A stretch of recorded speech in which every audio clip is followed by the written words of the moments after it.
is me Ayushi and I welcome you to Scoreshala.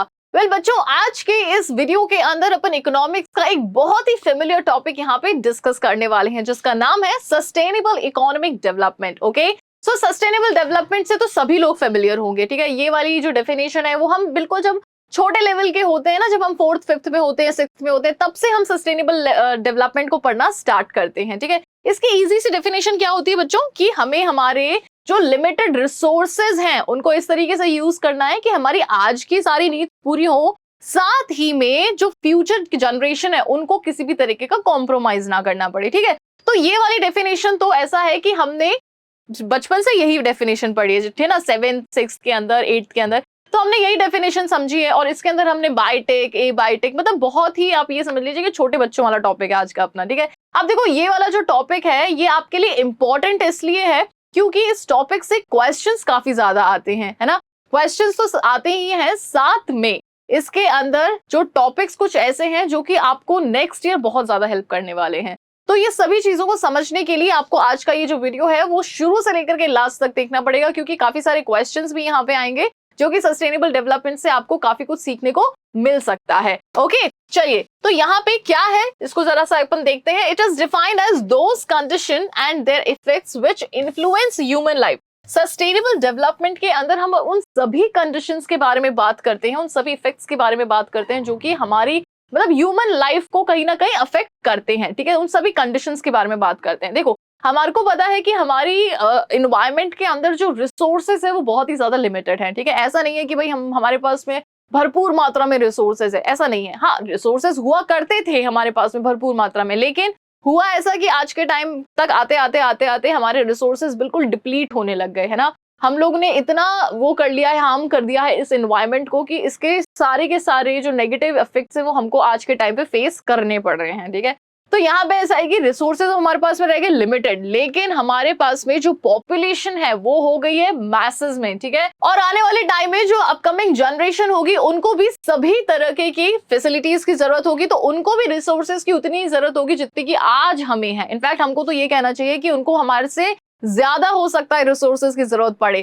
तो अब हमें करना ये है कि इन रिसोर्सेज को हमें बहुत ही एफिशिएंटली यूज करना है, मतलब एकदम फूंक फूंक के कदम रखना है। इसका मतलब ये है कि इन रिसोर्सेज को हमें एक्सप्लॉइट बिल्कुल नहीं करना है, वेस्ट बिल्कुल नहीं करना है, करेक्ट।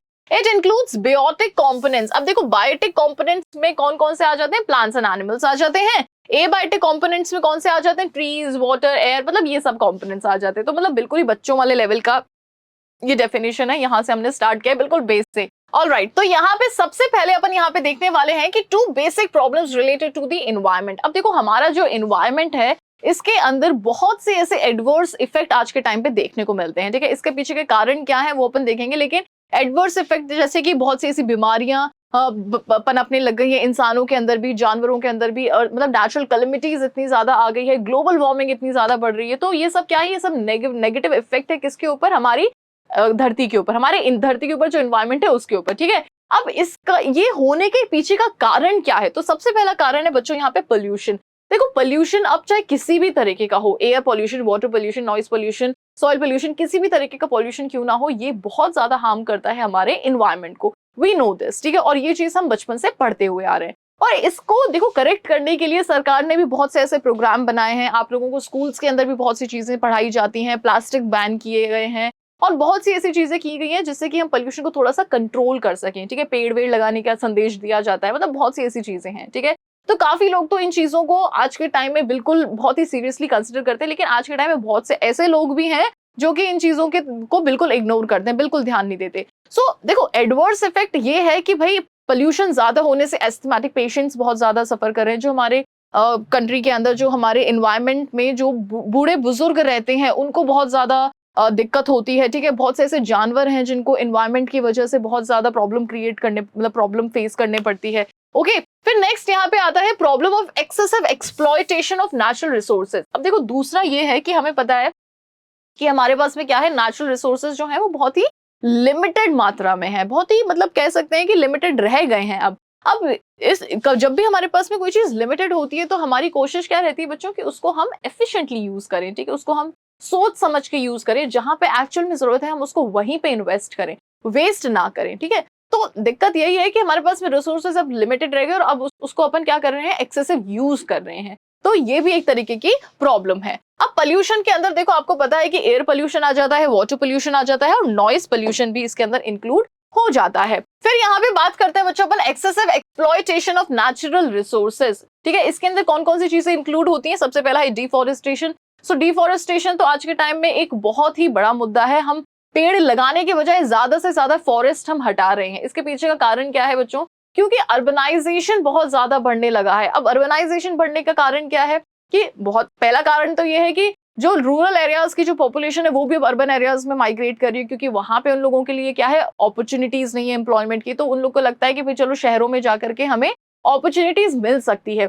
सो रूरल एरियाज वाली जो पॉपुलेशन है वो भी अब अर्बन एरियाज में शिफ्ट हो रही है। दूसरी ये है कि भाई हमारी टोटल पॉपुलेशन जो है वो काफी ज्यादा बढ़ती जा रही है। ठीक है, तो ये भी एक इसके पीछे का कारण है। तो अब हमें करना क्या पड़ रहा है कि अर्बनाइजेशन बनाने की वजह से अब जो लैंड हमारे पास में अवेलेबल थे वो तो खत्म हो गए, तो अब फॉरेस्ट को हटाना पड़ रहा है और वहां पे क्या करना पड़ा है, रेजिडेंशियल एरियाज बनाने पड़ रहे हैं, जिसकी वजह से डिफॉरेस्टेशन बहुत ज्यादा बढ़ता जा रहा है। ओके, सो डिफॉरेस्टेशन इसके अंदर इंक्लूड होता है। दूसरा है डिग्रेडेशन ऑफ लैंड। देखो, अब देखो हम क्या कर रहे हैं, हम ऐसी ऐसी टेक्निक्स यूज कर रहे हैं हम फार्मिंग के अंदर, एग्रीकल्चर के अंदर, जिससे कि हमारा प्रोडक्शन बढ़े, लेकिन हम इस बारे में नहीं सोच रहे कि हमारी जो जमीन है वो कितनी ज्यादा इसके अंदर अफेक्ट हो रही होगी। हम केमिकल्स का यूज करते हैं, हम फर्टिलाइजर्स का यूज करते हैं, हम हार्मफुल पेस्टिसाइड्स का यूज करते हैं, तो हमारा प्रोडक्शन तो नो डाउट अच्छा हो जाता है, सब चीज है, लेकिन जो सॉइल की फर्टिलिटी है, जो ग्राउंड वाटर लेवल है, वो बिल्कुल डिप्लीट होता जा रहा है। सॉइल की फर्टिलिटी बिल्कुल खत्म होती जा रही है। ठीक है, और आने वाले कुछ टाइम के अंदर जो जमीन हमारे पास में बची हुई है, हो सकता है ये कल्टिवेबल लैंड से हट करके वो बैरन लैंड में काउंट होने लग जाए। ठीक है, क्यों ऐसा होगा? क्योंकि उसकी फर्टिलिटी पूरी तरीके से खत्म हो चुकी होगी, है ना। तो इसके अंदर ये दोनों चीजें इंक्लूड होती हैं, deforestation and degradation of land. Okay, so अब हम यहाँ पे बात करने वाले हैं कॉजेज ऑफ एनवायरमेंटल डिग्रेडेशन। अब एनवायरमेंट जो ये खराब हो रहा है, डिग्रेड हो रहा है, इसके पीछे के कॉजेज क्या क्या हैं, इसके बारे में जरा हम बात करते हैं। तो पॉपुलेशन एक्सप्लोजन। देखो, ये आपको ये जो अगर आपको यहाँ पे ये चीज दिख रही होगी, ये जो फिगर है आपको दिख रहा होगा फोटो, तो ये जो आपको बॉम्ब की तरह जो दिख रहा है ना, ये क्या है? ये हमारी पॉपुलेशन है। और ये क्या होने वाला है? ये एक्सप्लोड होने वाली है। मतलब पॉपुलेशन हमारी बढ़ते बढ़ते बढ़ते बढ़ते इतनी बढ़ गई है कि अब जो कंडीशन है वो ये है कि हमारी कंट्री के अंदर पॉपुलेशन एक्सप्लोजन वाली कंडीशन क्रिएट हो चुकी है। देखो बच्चों, पॉपुलेशन अगर ज्यादा से ज्यादा होगी और अगर वो पॉपुलेशन प्रोडक्टिव नहीं होगी तो वो क्या होगी? एक तरीके का बर्डन होगी, एक तरीके की लाइबिलिटी होगी। अगर ये पॉपुलेशन एज असेट बन के सामने आए तो हो सकता है कि भाई हमारी कंट्री ग्रोथ की तरफ जाए। ठीक है, दैट इज ऑल फाइन। लेकिन पॉपुलेशन के बढ़ने का मतलब क्या है कि इन सभी लोगों को सब वो चीज चाहिए जो कि सर्वाइवल के लिए जरूरी है, और उन सभी चीजों के लिए नेचुरल रिसोर्सेज की जरूरत पड़ती है। अब नेचुरल रिसोर्सेज इतने लोगों के लिए तो बचे ही नहीं है, तो जब इतने लोगों के लिए नेचुरल रिसोर्सेज बचे नहीं है तो क्या होगा? हम ओवर यूज करेंगे। ठीक है, हम उसको डिप्लीट करने लगेंगे, हम उसको खराब करने लगेंगे। तो इन्वायरमेंट के अंदर जो सबसे पहला नेगेटिव इफेक्ट जो प्रोवाइड कर रहा है, जिसकी वजह से हो रहा है, वो है हमारी पॉपुलेशन।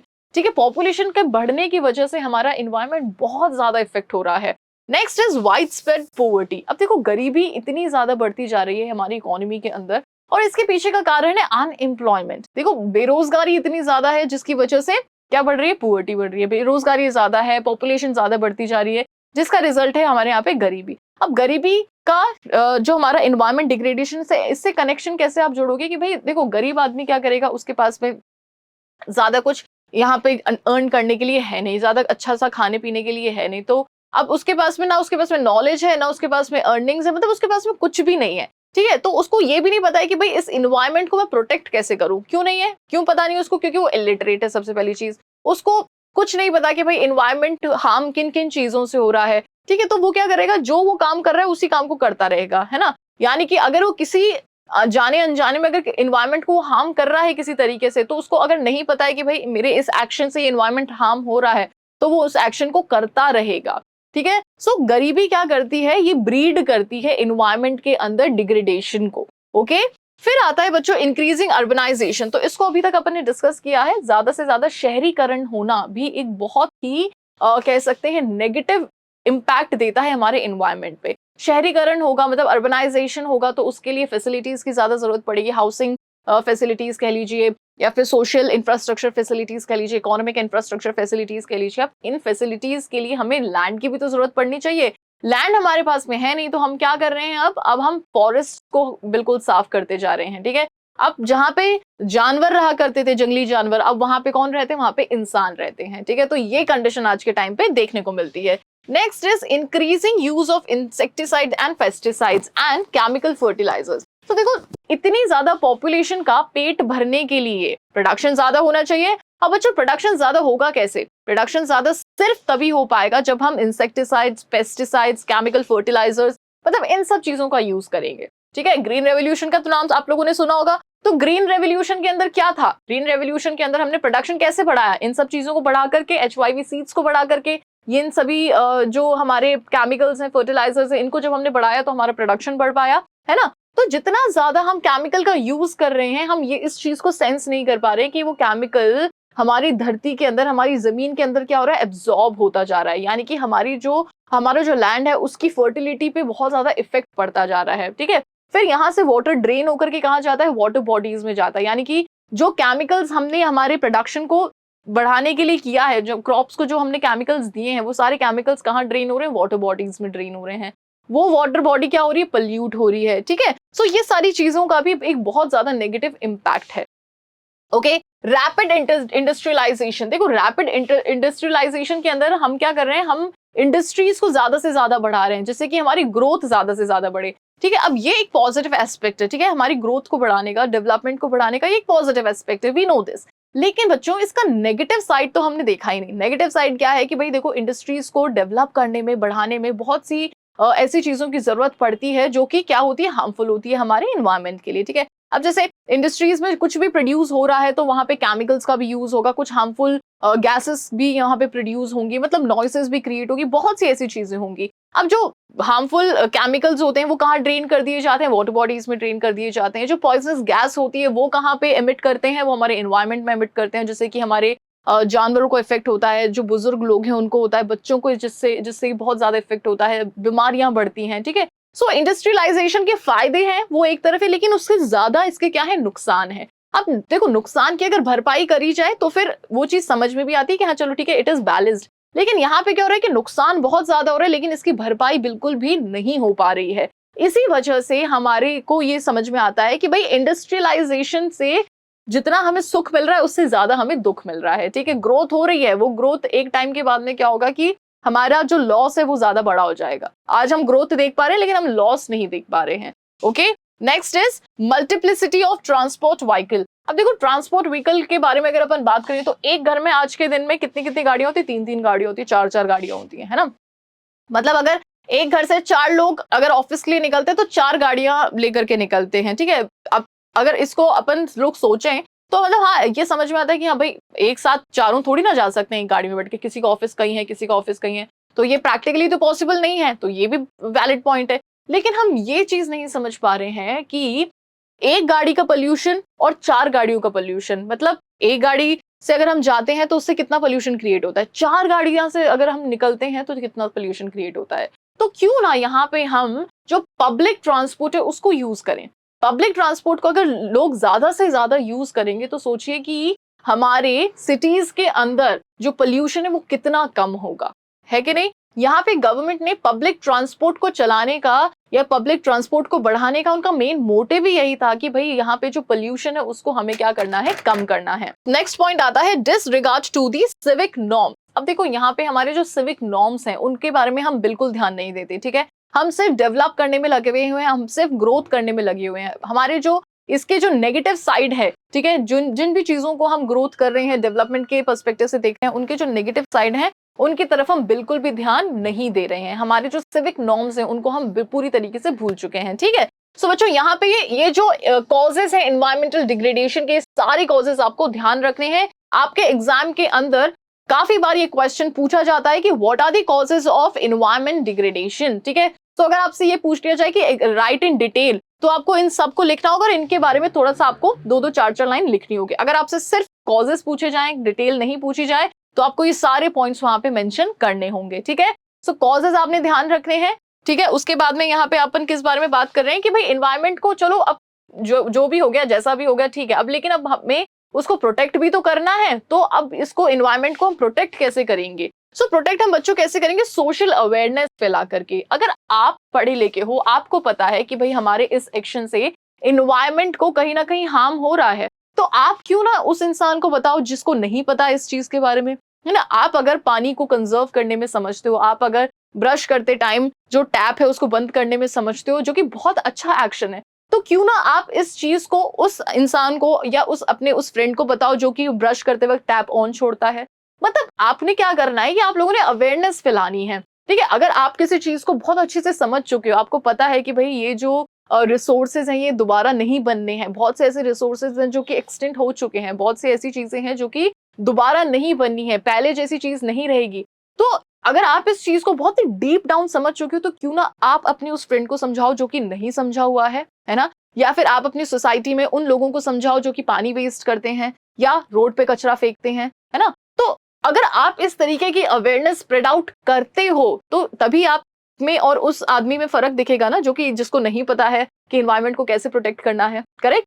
सो यहाँ पे आपके पढ़ने लिखने का ये फायदा तो एटलीस्ट हमारे एनवायरनमेंट को होना ही चाहिए कि आप उसकी तरह नहीं हो जो कि एनवायरनमेंट को नुकसान दे रहा है। इनफैक्ट आप उस इंसान की जगह पे हो जो कि इस एनवायरनमेंट को प्रोटेक्ट करने में लगा हुआ है ना। तो नेक्स्ट टाइम अगर आपके सामने कोई भी आपको ऐसा दिखता है जो कि कहीं ना कहीं एनवायरनमेंट को हार्म कर रहा है, तो आप लोगों ने क्या करना है?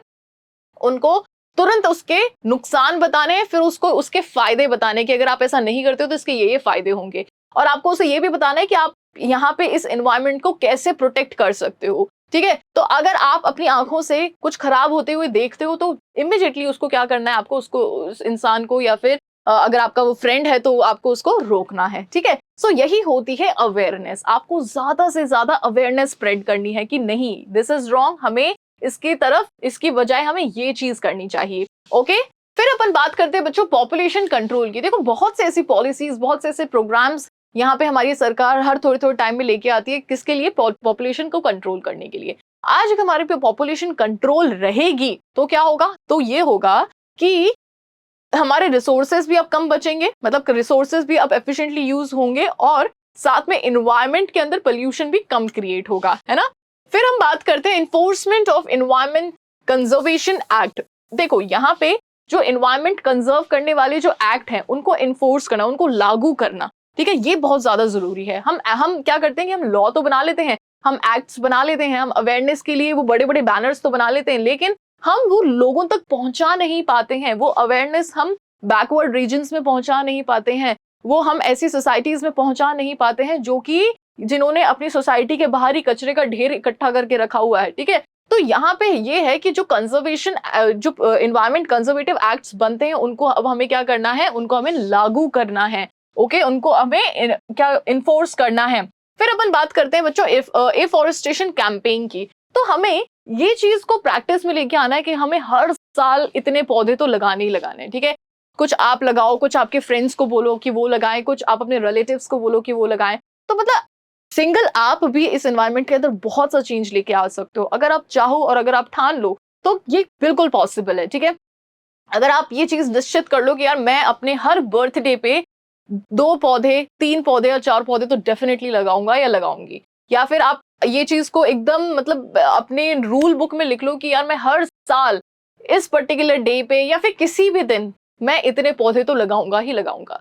मतलब ये चीज, इससे होगा क्या पता है? इससे आप अपने लिए तो बहुत अच्छा कर ही रहे हो, साथ में आप जो आपके साथ के लोग हैं उनके लिए भी आप बहुत अच्छा करोगे, ठीक है। सो एफॉरेस्टेशन जो है इसको हमें ज्यादा से ज्यादा बढ़ावा देना है। ओके, सो एफॉरेस्टेशन कैंपेन यहाँ पे क्रिएट होने चाहिए। Control over industrial and agricultural pollution. अब देखो इंडस्ट्रियल और एग्रीकल्चर जो प्रोडक्शन है इसको हमें कंट्रोल नहीं करना है, लेकिन जो पोल्यूशन है इसे हमें कंट्रोल करना है।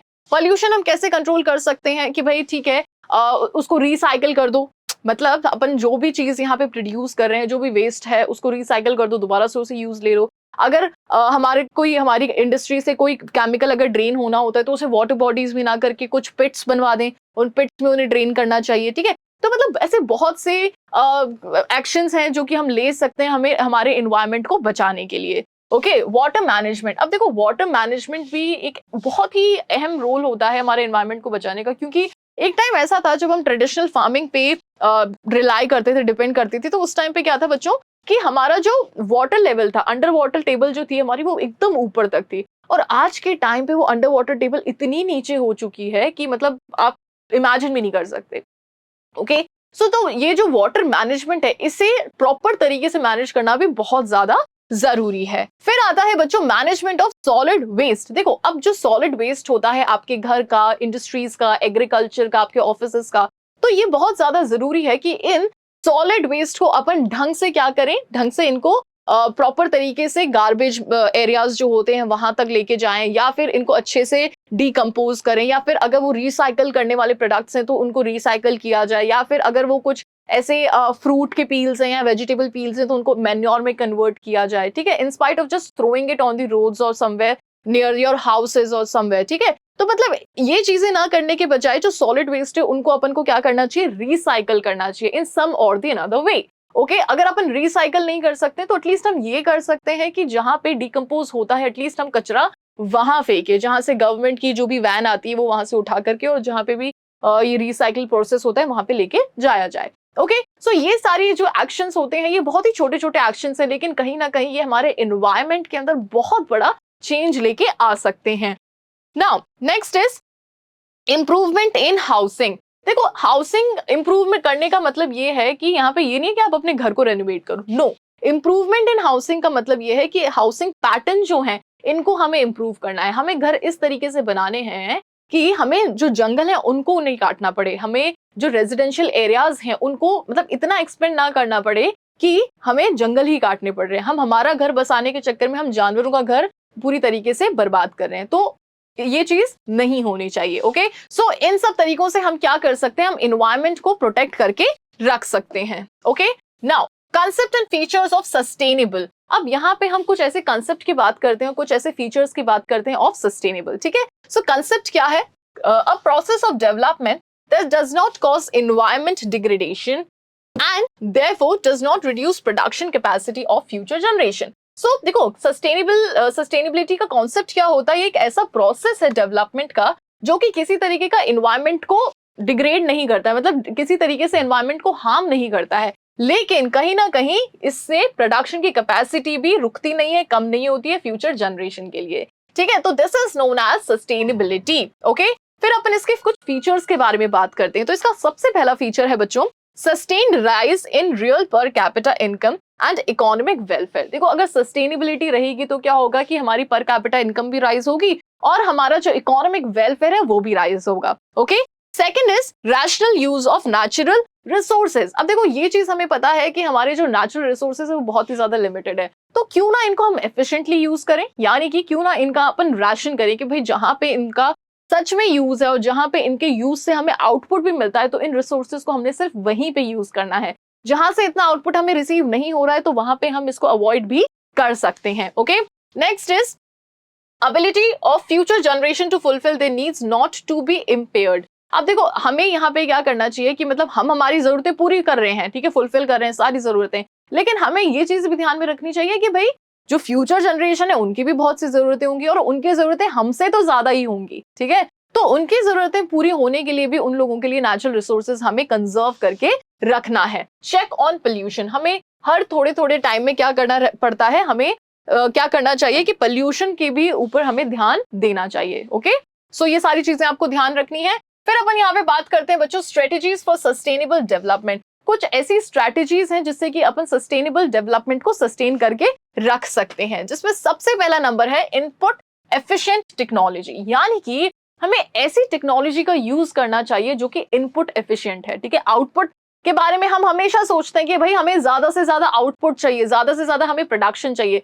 लेकिन हम किस चीज के बारे में भूल जाते हैं बच्चों, इनपुट के बारे में अपन भूल जाते हैं। हमें क्या करना है, इनपुट एफिशिएंट, यानी कि कम से कम हम इनपुट लगाएं और ज्यादा से ज्यादा हमें आउटपुट मिले। हमें ऐसी टेक्नोलॉजी या फिर हमें ऐसी टेक्निक अब आज के टाइम में यूज करनी चाहिए। कम से कम इनपुट जाने का मतलब क्या है कि हम अब रिसोर्सेज को थोड़ा सा कंजर्व करके रख पा रहे हैं, और कम इनपुट लगाने के बाद में जब हमें ज्यादा आउटपुट मिलेगा तो इससे बेस्ट तो कुछ भी नहीं हो सकता। करेक्ट। फिर नेक्स्ट आता है uses of environment friendly sources of energy. So हमें ऐसी एनर्जीज यहाँ पे यूज करनी चाहिए जो कि कैसी हो, एनवायरमेंट फ्रेंडली हो। ठीक है, चाहे फिर वो सोलर एनर्जी हो, विंड एनर्जी हो, टाइडल एनर्जी हो। तो ये सारी एनर्जी क्या होंगी, ये सारी एनर्जीज हमारी कैसी रहेंगी, इन्वायरमेंट फ्रेंडली रहेंगी, ठीक है। सो हमें इन एनर्जीज का यूज करना चाहिए। Next is integrated rural development, यानी कि हम हमेशा अर्बन एरियाज के बारे में सोचते हैं, हम हमेशा अर्बनाइजेशन के बारे में सोचते हैं, लेकिन हमें साथ साथ में रूरल डेवलपमेंट के ख्याल को भी अपने दिमाग में रखना चाहिए। ओके,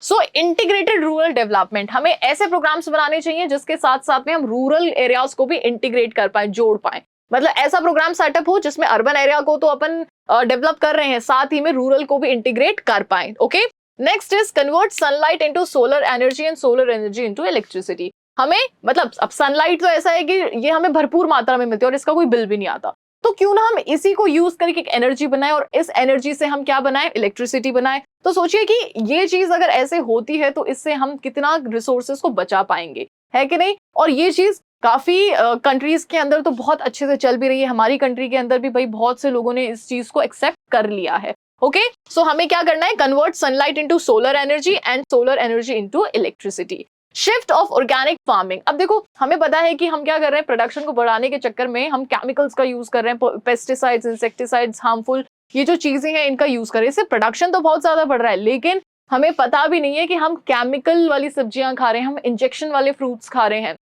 ओके, हम आर्टिफिशियल अंडे खा रहे हैं, हम आर्टिफिशियल नॉनवेज खा रहे हैं, ये चीज हमने अभी तक ऑब्जर्व नहीं करी है, ठीक है। अब इसके साइड इफेक्ट क्या है कि हमारी बॉडी में खूब सारी बीमारियां पनप रही हैं, ठीक है। हम कम उम्र में बहुत ज्यादा बीमारियों के शिकार हो रखे हैं, ठीक है। तो अब हमें करना यह है कि हमें वापस से किस पे शिफ्ट होना है, ऑर्गेनिक फार्मिंग पे शिफ्ट होना है।